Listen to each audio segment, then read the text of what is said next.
The House of Mirth by Edith Wharton. Book 2, Chapter 14. The next morning rose mild and bright, with a promise of summer in the air.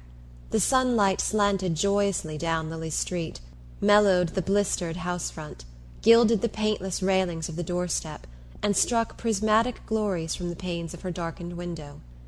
When such a day coincides with the inner mood, there is intoxication in its breath, and Selden, hastening along the street through the squalor of its morning confidences, felt himself thrilling with a youthful sense of adventure. He had cut loose from the familiar shores of habit, and launched himself on uncharted seas of emotion. All the old tests and measures were left behind, and his course was to be shaped by new stars. That course, for the moment, led merely to Miss Bart's boarding-house, but its shabby doorstep had suddenly become the threshold of the untried. As he approached, he looked up at the triple row of windows, wondering boyishly which one of them was hers. It was 9 o'clock, and the house, being tenanted by workers, already showed an awakened front to the street. He remembered afterward having noticed that only one blind was down. He noticed, too, that there was a pot of pansies on one of the window-sills, and at once concluded that the window must be hers. It was inevitable that he should connect her with the one touch of beauty in the dingy scene. 9 o'clock was an early hour for a visit, but Selden had passed beyond all such conventional observances. He only knew that he must see Lily Bart at once. He had found the word he meant to say to her, and it could not wait another moment to be said. It was strange that it had not come to his lips sooner, that he had let her pass from him the evening before without being able to speak it. But what did that matter, now that a new day had come? It was not a word for twilight, but for the morning. Selden ran eagerly up the steps and pulled the bell, and even in his state of self-absorption it came as a sharp surprise to him that the door should open so promptly. It was still more of a surprise to see, as he entered, that it had been opened by Gertie Farish, and that behind her, in an agitated blur, several other figures ominously loomed. "Lawrence," Gertie cried in a strange voice, "how could you get here so quickly?" And the trembling hand she laid on him seemed instantly to close about his heart. He noticed the other faces, vague with fear and conjecture. He saw the landlady's imposing bulk sway professionally toward him, but he shrank back, putting up his hand, while his eyes mechanically mounted the steep black walnut stairs, up which he was immediately aware that his cousin was about to lead him. A voice in the background said that the doctor might be back at any minute, and that nothing upstairs was to be disturbed. Someone else exclaimed, "It was the greatest mercy." Then Selden felt that Gertie had taken him gently by the hand, and that they were to be suffered to go up alone. In silence they mounted the 3 flights, and walked along the passage to a closed door. Gertie opened the door, and Selden went in after her. Though the blind was down, the irresistible sunlight poured a tempered golden flood into the room, and in its light Selden saw a narrow bed along the wall, and on the bed, with motionless hands and calm, unrecognizing face, the semblance of Lily Bart. That it was her real self, every pulse in him ardently denied. Her real self had lain warm on his heart but a few hours earlier. What had he to do with this estranged and tranquil face, which, for the first time, neither paled nor brightened at his coming? Gertie, strangely tranquil too, with the conscious self-control of one who has ministered to much pain, stood by the bed, speaking gently, as if transmitting a final message. "The doctor found a bottle of chloral. She had been sleeping badly for a long time, and she must have taken an overdose by mistake. There is no doubt of that, no doubt. There will be no question. He has been very kind. I told him that you and I would like to be left alone with her, to go over her things before anyone else comes. I know it is what she would have wished." Selden was hardly conscious of what she said. He stood looking down on the sleeping face which seemed to lie like a delicate, impalpable mask over the living lineaments he had known. He felt that the real Lily was still there, close to him, yet invisible and inaccessible, and the tenuity of the barrier between them mocked him with a sense of helplessness. There had never been more than a little impalpable barrier between them, and yet he had suffered it to keep them apart. And now, though it seemed slighter and frailer than ever, it had suddenly hardened to adamant, and he might beat his life out against it in vain. He had dropped on his knees beside the bed, but a touch from Gertie aroused him. He stood up, and as their eyes met he was struck by the extraordinary light in his cousin's face. "You understand what the doctor has gone for. He has promised that there shall be no trouble, but of course the formalities must be gone through, and I asked him to give us time to look through her things first." He nodded, and she glanced about the small bare room. "It won't take long," she concluded. "No, it won't take long," he agreed.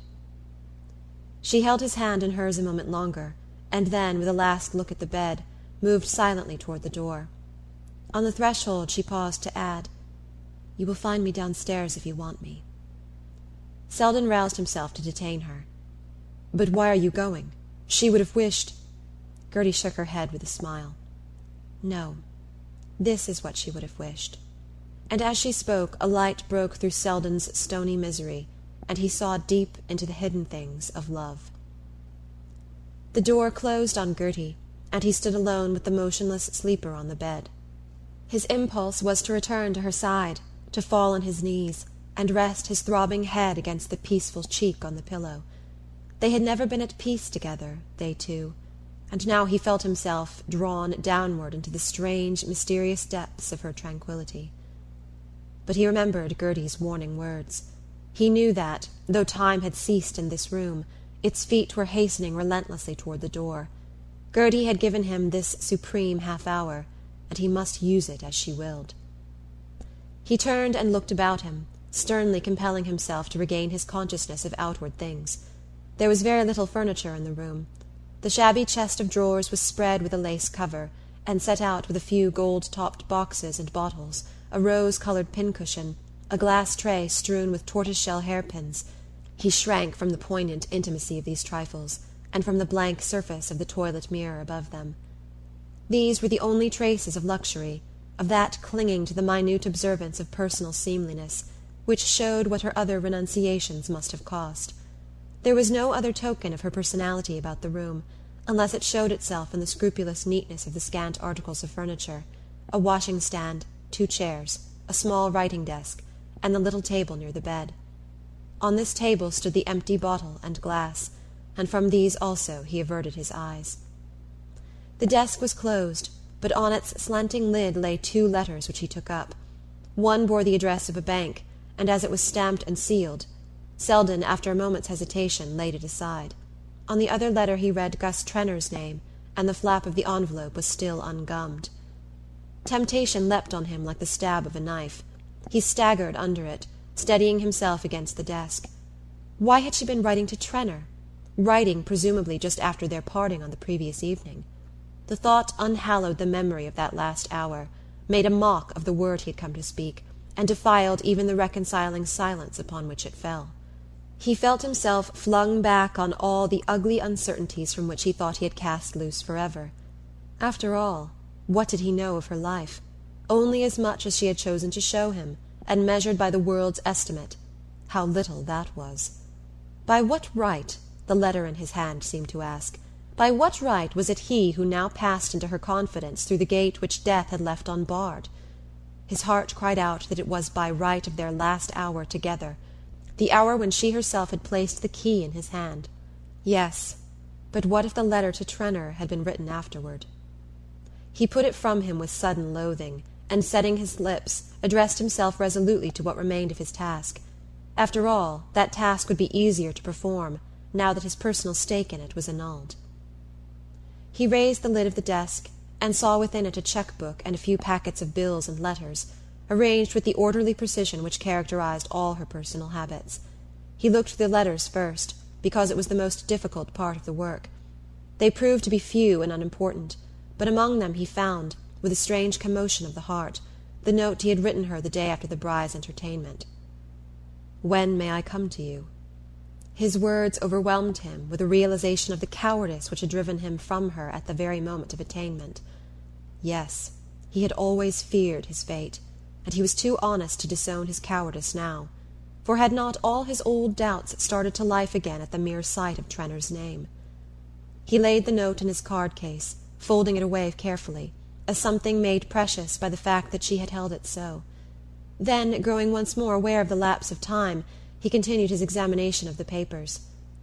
To his surprise, he found that all the bills were receipted. There was not an unpaid account among them.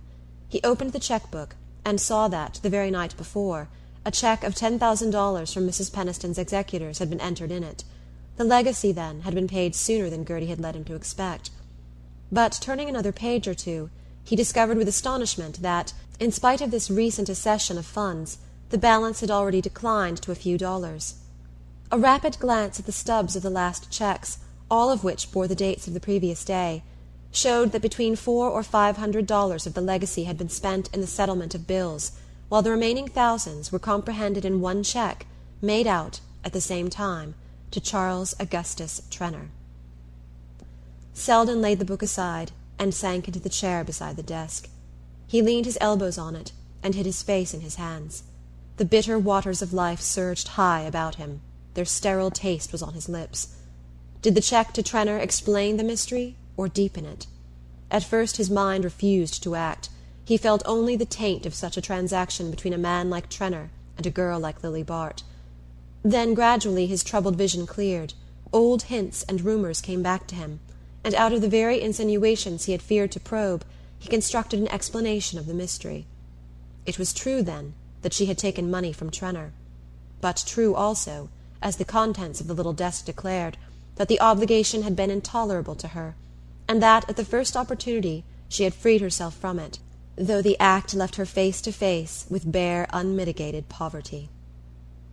That was all he knew, all he could hope to unravel of the story.